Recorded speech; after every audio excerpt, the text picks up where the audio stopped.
ओ, good morning. आज हम kidney की इंटरनल स्ट्रक्चर, पिछली बार अपन ने देखा था कि एक्सक्रेशन की परिभाषा क्या होती है, सभी एनिमल्स को कितने ग्रुपों में एक्सक्रेटरी प्रोडक्ट के हिसाब से कौन कौन से अंग होते हैं जो सहायक उत्सर्जय अंग का काम करते हैं। आज अपन एक आंतरिक संरचना, क्योंकि अगर देखें ह्यूमन बीइंग में तो किडनी जो होती है वो चीफ एक्सक्रेटरी ऑर्गन है। उसके अलावा किडनी से निकलने वाले यूरेटर होते हैं, वो दोनों जाके और यूरिनरी ब्लैडर में खुल जाते हैं। वहाँ कुछ टाइम तक यूरिन स्टोर रहता है और उसके बाद यूरिथ्रा के द्वारा बॉडी से बाहर निकल जाते हैं। आज किडनी की इंटरनल स्ट्रक्चर, आंतरिक संरचना के बारे में अपन अध्ययन करेंगे। तो सबसे पहले उसका डायग्राम ड्रॉ कर लेते हैं। डायग्राम में कुछ नहीं है, बहुत सीधी सी आप यहां से बीन सीड शेप होती है। राजमा जो होता है उसके दाने के जैसे, या आपने देखे सेम की जो फली होती है, सेम का जो बीज होता है उस तरह के, या चौड़ा जो होती है उस तरह की शेप इसकी होती है। तो आप बिल्कुल सीधा यहां से स्टार्ट करके और इस बिल्कुल जैसे आपका हाथ एक साथ घूम जाए ऐसे यूं घुमा दीजिए, किडनी बन जाएगी, कोई प्रॉब्लम नहीं है उसमें। आप है ना झिझका मत करो भाई यहाँ टेढ़ा हो जाएगा बांका हो जाएगा, कुछ नहीं होगा।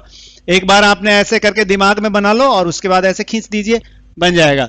उसके बाद यहां से एक डक्ट जो कि इसको ब्लड सप्लाई करती है, ठीक है ना, जो इसको ब्लड सप्लाई करेगी वो क्या हो जाएगी, एफरेंट।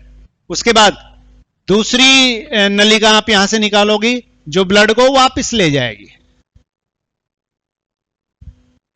ये हो जाएगी इफेरेंट, ठीक है।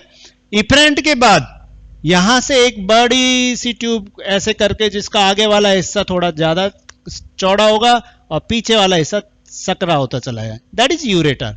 बन गई किडनी, कोई प्रॉब्लम नहीं है। अब इसकी जो बेसिक चीज है वो बना लीजिए। बेसिक चीजों में किडनी जो होती है उसकी बेसिक यूनिट होती है, स्ट्रक्चरल या फंक्शनल यूनिट होती है, उसका नाम देते हैं आप यूरिनिफेरस ट्यूब्यूल। क्या नाम देते हो, यूरिनिफेरस ट्यूब्यूल या रेता नलिका। रेता नलिका वो नलिकाएं होती हैं जिसके द्वारा किडनी बनी हुई होती है और वो ब्लड को फिल्टर करने का काम करती है। ब्लड को फिल्टर करके जो वेस्ट मटेरियल होती है, उन वेस्ट मटेरियल के साथ साथ कुछ लाभदायक चीजें, पानी, मिनरल्स, ये भी अल्ट्रा फिल्ट्रेशन के दौरान छान के अलग कर लेती है। बाद में वो हेनले लूप में रीएब्जॉर्ब होके और फिर से ब्लड में मिक्स कर दिए जाते हैं। वो अपन इसके बाद वाले लेसन में डिस्कस करेंगे। अब किडनी को दो भागों में बांटते हैं। एक तो उसका बाहर वाला पार्ट होता है जो कि समांगी प्रकार का होता है, होमोजीनियस टाइप का होता है, समान, उसमें कोई वेरिएशन। अगर आप उसका ऐसा वीएलएस कटता है किडनी का, तिरछा कटेगा ऐसे, वर्टिकुलर लॉन्गिट्यूडनल सेक्शन, ठीक है ना। तो ऐसे काटने पर जब देखेंगे तो इस प्रकार से किडनी बनेगी। अब इस किडनी में यहां पर इस प्रकार की संरचनाएं आप बनाते हो, क्या नाम देते हो इनको, पिरामिड्स। मिस्र के जो पिरामिड है ना उस तरह की संरचना होता है, ऐसे ट्राइंगल शेप के, तो पिरामिड्स।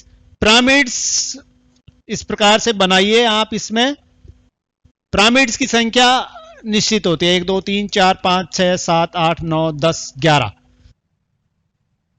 74 केस में 12, ठीक है ना, 12। तो ये पिरामिड्स हैं। पिरामिड्स के अंदर आप इस प्रकार की लाइनिंग्स बना दीजिए। ये अपने आप में उसकी जो रेता नलिकाएं होती हैं उन रेता नलिका की कलेक्टिंग डक्ट्स को ये रिप्रेजेंट करती है। ह्यूमन बीइंग के केस में अगर देखें पिरामिड्स की संख्या 12 होती है। 12 पिरामिड्स में इस तरह से आप स्ट्राइटेड बना दीजिए, उनको रेखांकित बना दीजिए। रेखांकित बनाने ये जो है जितनी भी कलेक्टिंग डक्ट है यूरिनिफेरस ट्यूब्यूल की, वो इसके एपेक्स वाले भाग पर, पिरामिड होता है उसके दो भाग होते हैं। इसका जो बेस होता है बड़ा सा, इसको तो बोलते हैं इसका बेस, और ये वाला भाग होता है एपेक्स। एपेक्स का मतलब सिरा। अब ये पिरामिड एक दूसरे से जुड़े हुए होते हैं इस प्रकार की संरचनाओं से, ठीक है। और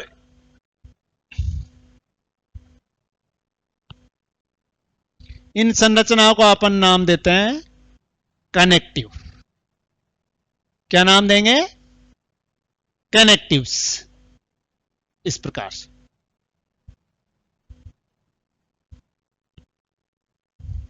जो पिरामिड्स को जोड़ने का काम करते हैं।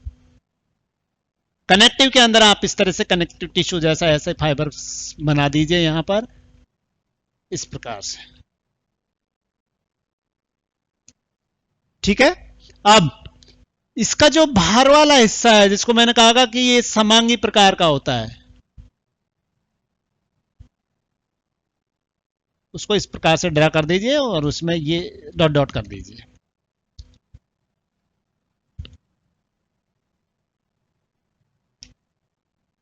ठीक है। उसके बाद उसमें एक ये 2 और ये हाइलम वाला पार्ट 3 और यहां पर ये यूरेटर। ठीक है, बन गया किडनी का डायग्राम। अब इसका नामांकित कर लीजिए आप। यहां से यहां तक का पार्ट जो कि समान प्रकार का है, होमोजीनियस टाइप का है, that is known as cortex. उसको क्या बोलोगे आप? वक्कुट या कॉर्टेक्स। और यहां से यहां तक का पार्ट जिसमें अलग अलग प्रकार की संरचना है, कुछ कप शेप स्ट्रक्चर है, they are known as connective. कुछ ट्राइंगुलर पिरामिड जैसी स्ट्रक्चर है, they are known as pyramids. और पिरामिड्स के 2 भाग है, एक बेस है, एक एपेक्स है। और इसमें स्ट्राइटेशन है, ऐसे रेखांकन है।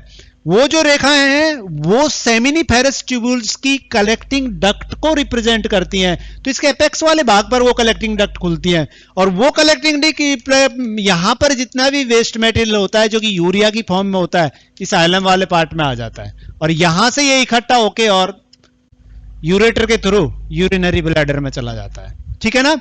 हाँ, एक बात क्लियर कट याद रखना, जब भी आप एफेरेंट और इफेरेंट ब्लड वेसल बनाओगे, यहां इनको क्या नाम देंगे आप? जो ब्लड को इसमें लाने का काम करेगी, that is known as efferent.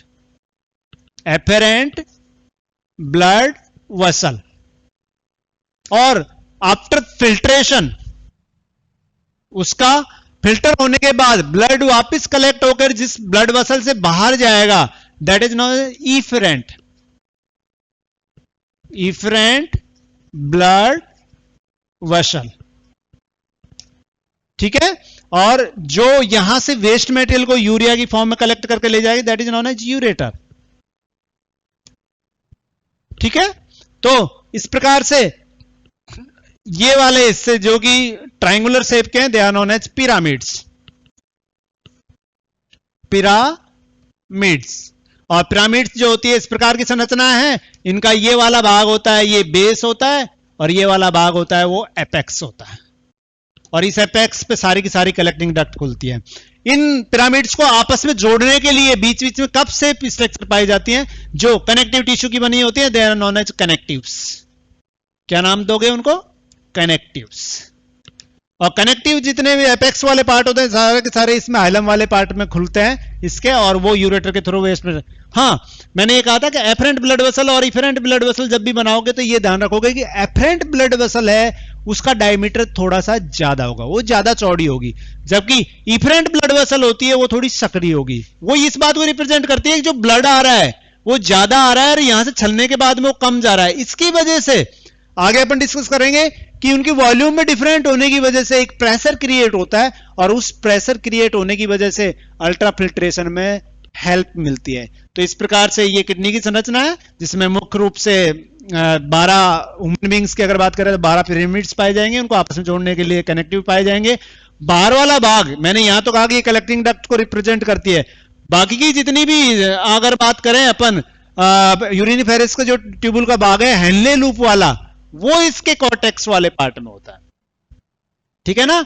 ये वाला पार्ट जो कि असमांगी प्रकार का है, that is known as medulla. और मेडुला के अंदर उसकी कन्वोल्यूटेड डक्ट और कलेक्टिंग डक्ट वो पाई जाती हैं, और हेनले लूप वाला पार्ट किसमें पाया जाता है? कॉर्टेक्स वाले पार्ट में। तो इस प्रकार से ये किडनी की संरचना है। Thank you and have a nice day.